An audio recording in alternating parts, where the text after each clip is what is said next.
ஒரு சின்ன கிராமத்துல ஒரு அப்பா குரங்கும் அதோட குட்டி மகன் குரங்கும் இருந்தாங்க. அப்பா தினமும் வேலைக்கு போவான். மகன் குரங்கு வீட்டுக்கு வெளியே விளையாடிக்கிட்டே இருப்பான். ஒரு நாள் மகன் குரங்கு கிராமத்துல நடக்கும்போது ஒரு சைக்கிள் கடை பார்த்தான். அங்க நிறைய சைக்கிள்கள் இருந்துச்சு. ஆனா ஒரு சிவப்பு சைக்கிள் அவனுக்கு ரொம்ப பிடிச்சு. இது எனக்கு இருந்தா நல்லா இருக்கும்னு அவன் ஆசைப்பட்டான்.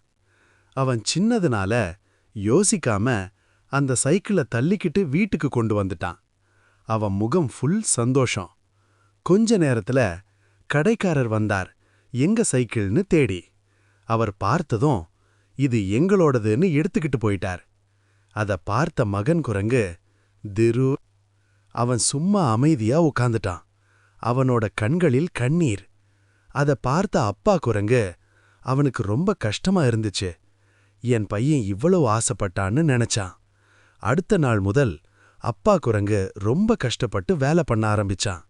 வீடு கட்டுற வேலை, சுவர் பெயிண்ட் அடிக்கிற வேலை, கூலி வேலை, தினமும் உழைச்சு பணம் சேமிச்சான். சில நாட்கள் கழிச்சு அவன் சேமிச்ச பணத்தோட அதே மாதிரி ஒரு சிவப்பு சைக்கிள் வாங்கி வந்தான். பா, இது உனக்காகன்னு கொடுத்தான். மகன் குரங்கு அதை பார்த்ததும் அப்பான்னு ஓடி கட்டி பிடிச்சான். அவன் சந்தோஷத்துல குதிச்சு குதிச்சு சைக்கிள் ஓட்ட ஆரம்பிச்சான். அப்பா குரங்கு அவனை பார்த்து சிரிச்சான். அவன் கண்களில் பெருமை. அப்பாவின் உழைப்பு நம்ம சந்தோஷத்துக்காக. அதை மதிக்கணும், நன்றி சொல்லணும்.